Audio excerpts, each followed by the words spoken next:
A paz do Senhor Jesus, a você que clicou neste vídeo, que deseja entender mais sobre o Espírito Santo como agente capacitador. Eu me chamo Jeremias Lopes e juntos nós vamos fazer este estudo da Palavra de Deus e sermos edificados e transformados pela Palavra de Deus. O texto base para este tema está no Evangelho de João, capítulo 14, versículo 16 e 17. Diz o texto sagrado: E eu rogarei ao Pai, e ele vos dará outro ajudador para que fique convosco para sempre, a saber, o Espírito da verdade, o qual o mundo não pode receber, porque não o vê nem o conhece, mas vós o conheceis, porque ele habita convosco e estará em vós. Jesus está dando as suas últimas instruções aos discípulos, antes do período ali da ceia do Senhor, antes do Calvário. Jesus está mostrando para os discípulos o que está por vir, o que vai acontecer com eles. Jesus, conhecendo seus discípulos, vendo ali um pouco ainda de imaturidade, ele vai trabalhando e construindo esta mentalidade nos discípulos, mostrando que ele iria embora, mas que o Espírito Santo estaria com eles e, consequentemente, com toda a igreja depois dele. Jesus, ele usa palavras aqui para expressar acerca do Espírito Santo como ajudador, consolador, Espírito Santo, Espírito da verdade. Estas palavras é relacionado à pessoa do Espírito Santo. Quem é o Espírito Santo? É aquele que habita em nós. Por que nós entendemos isso? Porque quando Jesus aqui expressa para os seus discípulos, a saber, o Espírito da verdade, o qual o mundo não consegue ver nem conhecer, ele vai dizer assim, mas vós o conheceis, ou seja, discípulos, vocês já têm um contato com ele, vocês já têm uma ligação com ele. Por quê? Por que vocês têm? Porque ele habita convosco, ele está em vós. Eu vou pedir apenas para que se inicie o período dele de trabalhar. É interessante nós termos esta visão no Novo Testamento, que Jesus Cristo ele trabalha de uma forma intensa e maravilhosa nos Evangelhos, no Novo Testamento, nos Evangelhos, mas ao findar os Evangelhos inicia o período do Espírito Santo. É por isso que quando olhamos para o Evangelho nós vemos a pessoa de Jesus fazendo as proezas, os sinais, as maravilhas, os prodígios, mas quando se inicia Atos dos Apóstolos, nós já vemos a ação sobrenatural do Espírito Santo em toda a trajetória da igreja. E o Espírito Santo até hoje é o agente capacitador, é o agente que trabalha no seio da igreja para que a igreja vença este mundo, este sistema e o maligno, ok? Vamos entender então mais sobre o Espírito Santo, fazendo aqui distinções simples na Bíblia Sagrada. Primeiro, vamos olhar a pessoa do Espírito Santo no Antigo Testamento e depois nós vamos olhar a pessoa do Espírito Santo no Novo Testamento, ok? O Espírito Santo, então, no Antigo Testamento, na criação, ele está lá em Gênesis 1:2. A terra era sem forma e vazia, e havia trevas sobre a face do abismo, mas o Espírito de Deus pairava sobre a face das águas. Esse Espírito já era ali a ação do Espírito Santo se movendo neste planeta. É interessante porque quando nós olhamos para a formação do homem e da mulher, a expressão é: façamos o homem a nossa imagem e a nossa semelhança. Por que Jesus, Deus Pai e o Espírito Santo expressam assim: façamos? Ora, para que se entenda através desta frase que o Espírito Santo estava lá com eles. Não era apenas o Pai, não era apenas Jesus Cristo, mas também o Espírito Santo estava lá. Mais do que isso, nós também encontramos o Espírito Santo no Antigo Testamento, no ministério dos profetas. Em 2 Pedro capítulo 1, versículo 20 e 21 está escrito: sabendo primeiramente isto, que nenhuma profecia da Escritura é de particular interpretação, porque a profecia nunca foi produzida por vontade dos homens. Olha só que interessante. Mas os homens da parte de Deus falaram movidos por quem? Que Pedro diz? Pelo Espírito Santo. Então Pedro ele recebe esta revelação de que toda a escritura passada, porque até aqui não existia Bíblia para Pedro, não existia nada, apenas os pergaminhos antigos e as cartas. Até esse momento era apenas o Antigo Testamento. Mas o que Pedro entendeu? Que estes homens, eles falaram movidos, inspirados pelo Espírito Santo. Então o Espírito Santo está na criação, está no ministério dos profetas e também está sobre os reis. Em 1 Samuel 16:13 é um texto muito conhecido que diz: então Samuel tomou o vaso de azeite e ungiu no meio de seus irmãos, e daquele dia em diante o Espírito do Senhor se apoderou de Davi. Depois Samuel se levantou e foi para Ramá. Como que nós entendemos que esse Espírito aqui que está sobre Davi é o Espírito Santo? Porque no Salmo 51 nós vemos um homem que tem uma intimidade particular com o Espírito Santo, aonde ele anuncia: cria em mim, ó Deus, um coração puro e renova em mim um espírito estável. Não me lances fora da tua presença, falando de Deus, e nem retire de mim, olha o que ele diz, o teu Espírito Santo, ou o Santo Espírito, dependendo aí das versões. Nós temos o Espírito Santo também como aquele que cumpre as profecias. Em Isaías 61, versículo de número 1 está escrito: o Espírito do Senhor Deus está sobre mim, porque o Senhor me ungiu para pregar boas novas aos mansos, enviou-me a restaurar os contritos de coração e a proclamar liberdade aos cativos e a abertura da prisão aos presos. Isso aqui Jesus, ele também recita isso no Novo Testamento, logo após do quê? Da tentação e logo após de mostrar ali, evidenciar nas Escrituras Sagradas, no Evangelho de Mateus, que ele era o Filho de Deus. Como que isso acontece? Você lembra? Jesus, ele estava sendo batizado por João Batista e de repente ouviu-se uma voz do céu, não é isso? Uma voz do céu que dizia: este é o meu Filho amado, a ele ouvi. E o que vem sobre Jesus? O que aparece sobre Jesus? O Espírito como uma pomba, não é isso? O Espírito como uma pomba. Então é por isso que mais à frente Jesus ele recita isso, porque isso não é um figurativo, isso não é uma invencionice, não. O Espírito Santo realmente estava sobre Jesus em todo momento. Por quê?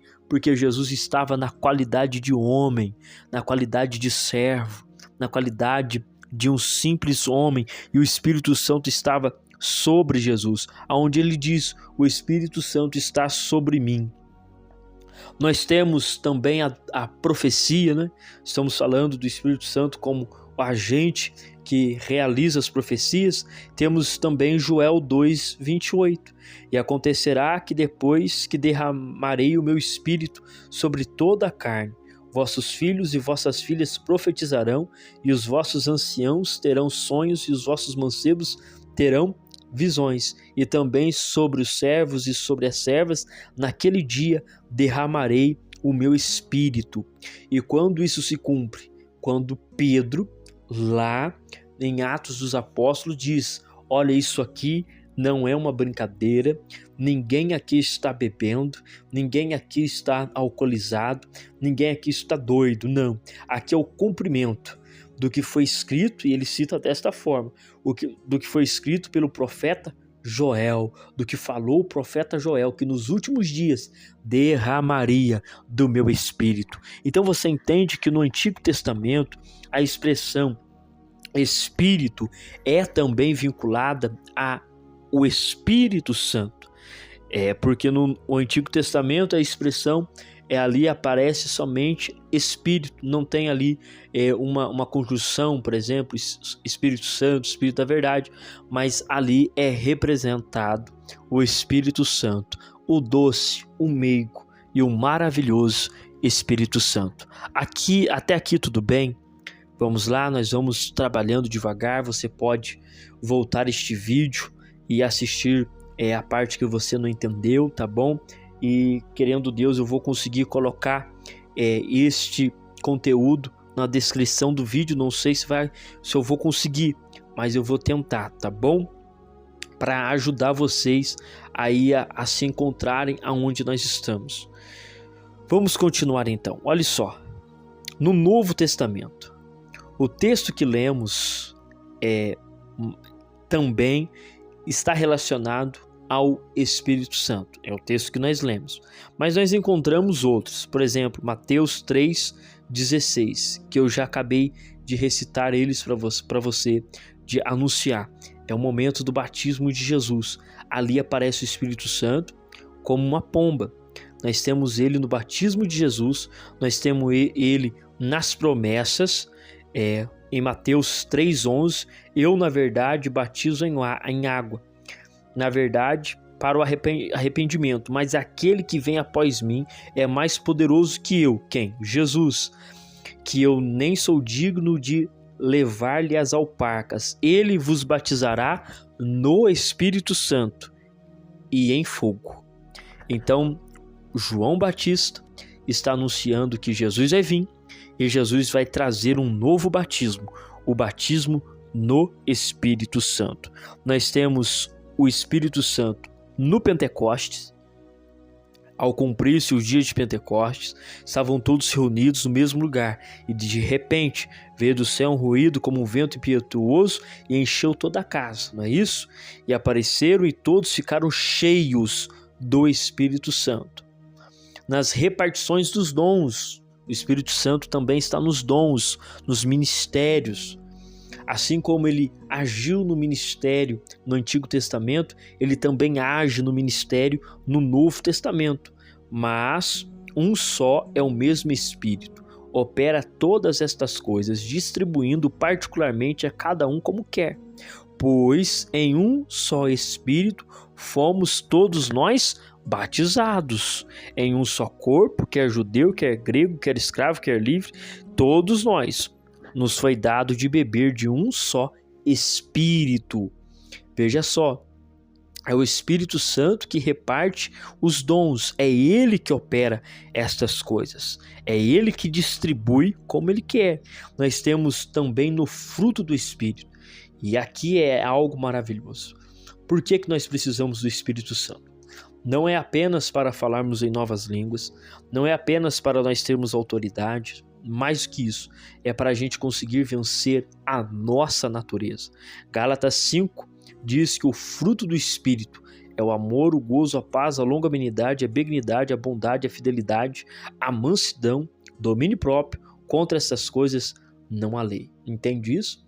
Com o Espírito Santo nós criamos um fruto, damos à luz a um fruto, e esse fruto ele reflete no amor, na paz, na longanimidade e etc. No céu com o Pai, o Espírito Santo também está. Em Apocalipse 1,4 diz: João, às 7 igrejas que estão na Ásia, graça a vós e paz da parte daquele que é, que era e que há de vir, e da dos 7 espíritos que estão diante do seu trono. E esse espírito aqui, ele também pode ser atribuído como a ação sobrenatural do Espírito Santo diante de Deus. Nós temos então o Espírito Santo tanto no Velho Testamento como no Novo, e até aqui foi tudo colocado para você entender que ele está na Escritura. Ele é quem move a Escritura, ele é quem criou a Escritura, ele é o autor. É ele que inspirou as pessoas do Antigo Testamento e do Novo Testamento a escrever. É ele que colocou os detalhes das palavras. É ele que fez esta junção maravilhosa, a tal ponto de que Gênesis não contraria Salmos, e Salmos não contraria Mateus, e Mateus não contraria Apocalipse, porque é o Espírito Santo quem moldou a palavra de Deus. E esse Espírito Santo, ele também se comunica conosco. E aqui é a parte mais legal deste estudo, a parte que eu mais gosto é esta parte. Em Apocalipse 2:7 diz: quem tem ouvidos, ouça o que o Espírito diz às igrejas. Veja como que Jesus, ele colocou para os seus discípulos que ele estaria conosco, mas ele enviaria um outro Consolador e este estaria conosco também. O Espírito Santo é o dono da igreja neste momento. Ele é o dono da minha vida e da sua vida. E é ele quem fala, é ele quem comunica conosco. Quem tem ouvidos, ouça o que o Espírito diz às igrejas. Então o Espírito Santo, ele está comunicando com cada crente, com cada pessoa, com cada pessoa que é serva de Jesus, ele se comunica. Ele passa para nós as informações, como devemos andar, como devemos agir. Em Hebreus 3:7 diz: pelo que, como diz o Espírito Santo, se hoje ouvirdes a sua voz, não endureçais os vossos corações. Ou seja, o Espírito Santo, ele comunica, ele fala conosco, ele tem esta ação de se comunicar. Agora, a questão é: temos ouvidos para ouvir? A questão é: temos o coração amolecido para receber? Entende isso? Isso aqui é primordial. O Espírito Santo fala, mas os nossos ouvidos são atentos? O nosso coração está aberto? Entende? Porque se nós não tivermos ouvidos para o Espírito Santo, realmente ele pode falar e nós não vamos ouvir. E se nós estivermos com o coração endurecido, ele pode falar inúmeras vezes e o nosso coração não vai receber. Vai pensar que é coisa da nossa cabeça, vamos pensar que é coisa da natureza mesmo e tal, e então endurecemos os nossos corações. Como que o Espírito Santo fala? Você está dizendo, você me pergunta assim, né? Você está dizendo que o Espírito Santo fala. Como que ele vai falar comigo? Ele vai ecoar uma voz? Ele vai trovejar? Veja só, Atos 21:4 e depois Atos 10:18. Aqui está a resposta. Atos 21:4 mostra que o Espírito Santo fala através das pessoas. Havendo achado os discípulos, demoramo-nos ali 7 dias, e eles, pelo Espírito, diziam a Paulo que não subisse a Jerusalém. Você notou isso? O apóstolo Paulo queria ir para Jerusalém, mas os discípulos, movidos pelo Espírito Santo, falaram a Paulo: não suba. Então o Espírito Santo usa pessoas. Neste momento em que eu estou pregando para você, o Espírito Santo está me usando para falar com você. No momento em que você entra numa igreja, você vê alguém pregando, alguém cantando, alguém falando alguma coisa, ele usa aquela pessoa para ministrar no seu coração o que é que você tem que fazer, como que você deve agir, como que você deve pensar. Então, em nenhum momento você deve achar que é uma coisa natural, mas você deve lembrar que isso é sobrenatural. Louvado seja o nome do Senhor. Veja agora aqui que o Espírito Santo também fala no coração. Atos 10:19. Estando Pedro ainda a meditar sobre a visão, o Espírito lhe disse: eis que 2 homens te procuram. Levanta-te, pois, desce e vai com eles, nada duvidando, porque eu os enviei. O Espírito Santo falou com Pedro, no íntimo de Pedro. E Pedro, ele ouve o Espírito Santo dentro dele. Por isso essa expressão, não duvidando. Uma outra passagem que nós temos é a separação de Paulo e de Silas, que também ali o Espírito Santo, ele direcionou as pessoas a separar, a enviar Paulo e Barnabé. Entende isso? Então nós entendemos que o Espírito Santo se comunica no coração e ele também usa as pessoas para falar conosco. temos um Deus comunicativo que quer falar conosco diariamente. Como ter uma amizade mais íntima com o Espírito Santo? Para a gente fechar este momento então de estudo da Palavra de Deus sobre esse agente capacitador. Como ter uma amizade com o Espírito Santo? Davi nos mostra, passo a passo, no Salmo 51. Primeiro, ser verdadeiro. Esconde o teu rosto dos meus pecados e apaga todas as minhas iniquidades. Ser verdadeiro. Para você ter uma amizade com o Espírito Santo, você precisa entender, primeira coisa, que você é pecador e que Ele é santo. Então você precisa ser verdadeiro. Ter um coração puro. Por isso que Davi pede: cria em mim, ó Deus, um coração puro e renova em mim um espírito estável. Entende? Ter domínio próprio. Ele diz: cria em mim, ó Deus, um coração puro e renova em mim um espírito estável. O Espírito Santo não habita em pessoas que não têm o domínio próprio. Ele pede isso de nós, ele requer isso de nós. Um comprometimento. Entende?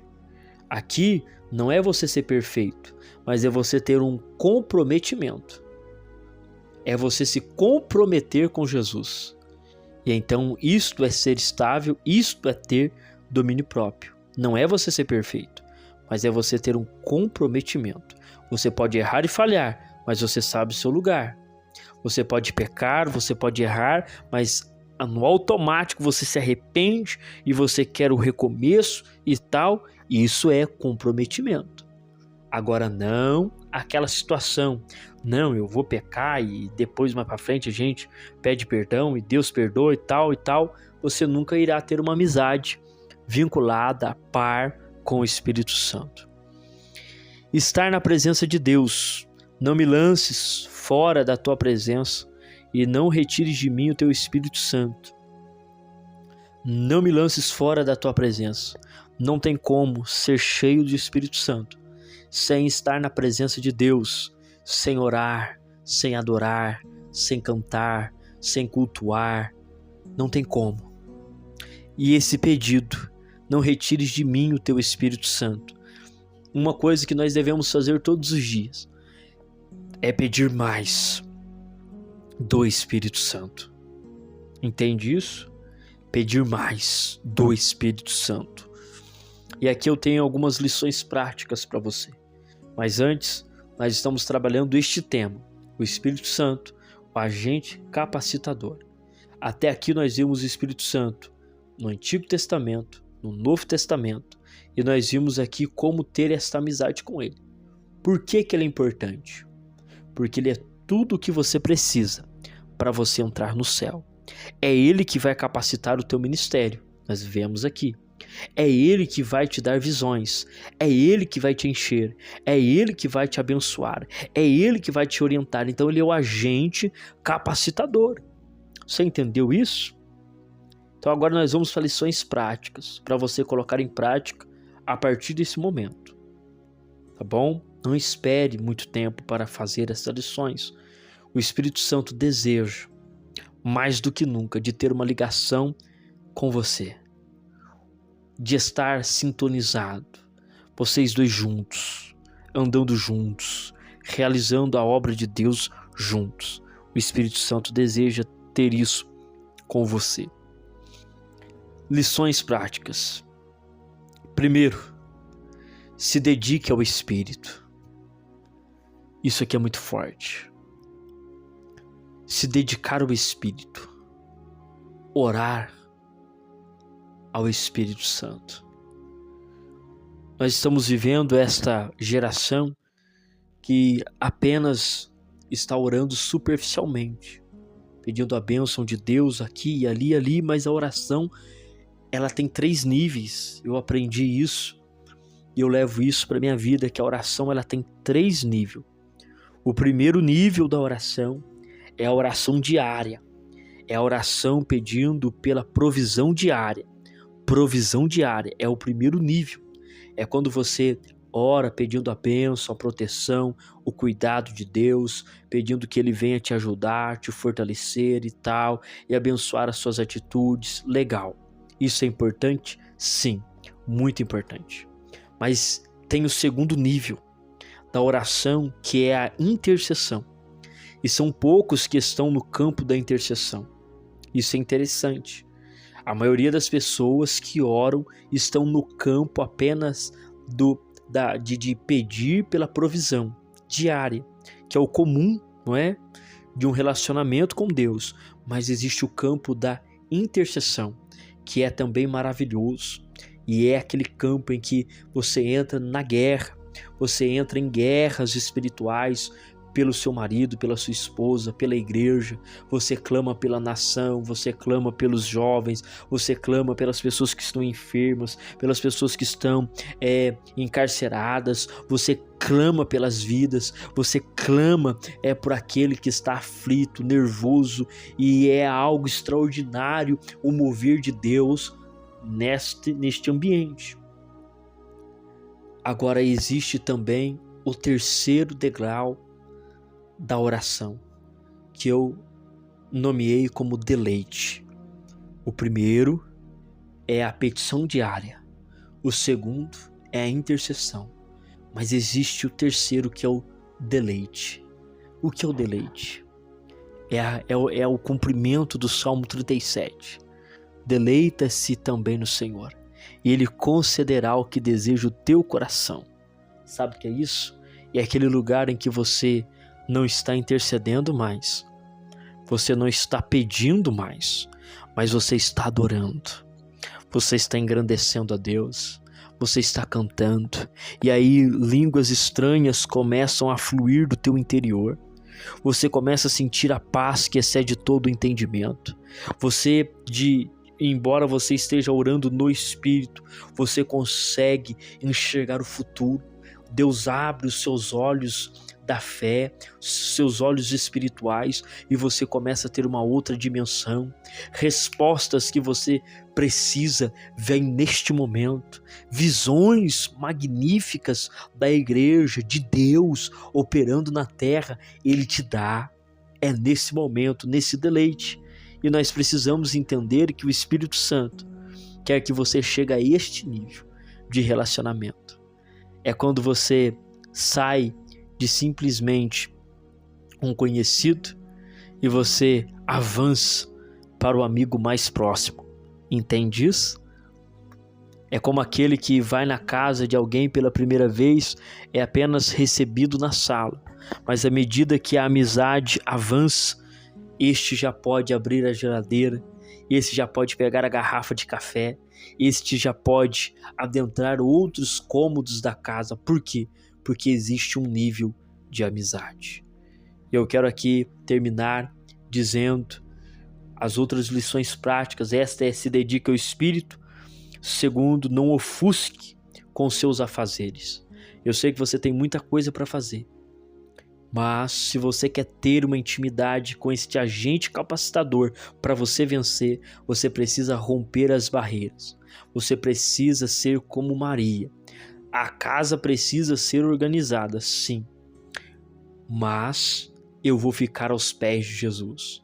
Não podemos ser como Marta, que fica correndo atrás das coisas e se torna ansiosa e afadigada com muitos afazeres. Em terceiro, se declare a Ele com palavras mais lindas que você souber. Sabe o que é isso? Honra ao Espírito Santo. Diga como Ele é maravilhoso. Diga como Ele é poderoso. Diga como você precisa dEle. Declarações a Ele. Louvado seja o nome do Senhor. E eu termino com o próprio texto de João, capítulo 14, versículo 15 a seguir, que diz: se amardes, guardarei os meus mandamentos. Eu rogarei ao Pai, e Ele vos dará outro ajudador, para que fique convosco para sempre, a saber, o Espírito da verdade, o qual o mundo não pode receber, porque não o vê nem o conhece, mas vós o conheceis, porque Ele habita convosco e estará em vós. Amém? Vamos orar ao Espírito Santo neste momento, pedindo então para Ele vir agir na sua vida.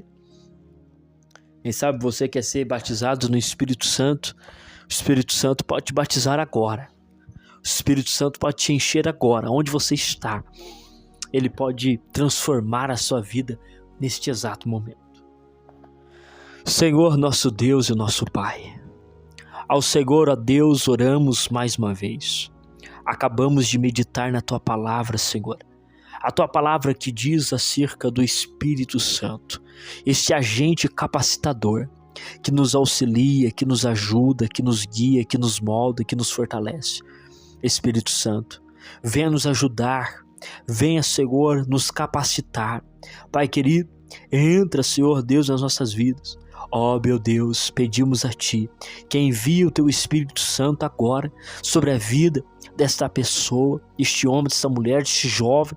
Ó Deus eterno, para que ele seja cheio, Senhor, cheio do Teu Espírito Santo, Pai. Em nome de Jesus, Deus querido, dê paz e tranquilidade. Em nome de Jesus. Amém e graças a Deus. Que você tenha um dia abençoado na presença do Senhor, ou uma noite, dependendo aí do horário que você estiver assistindo. Venha fazer parte dessa comunidade de oração, de intercessão e também de estudo bíblico. E juntos a gente vai crescer e morar no céu, tá bom? Que Deus em Cristo Jesus te abençoe, te guarde, te livre de todo mal. Até o próximo vídeo, querendo Deus.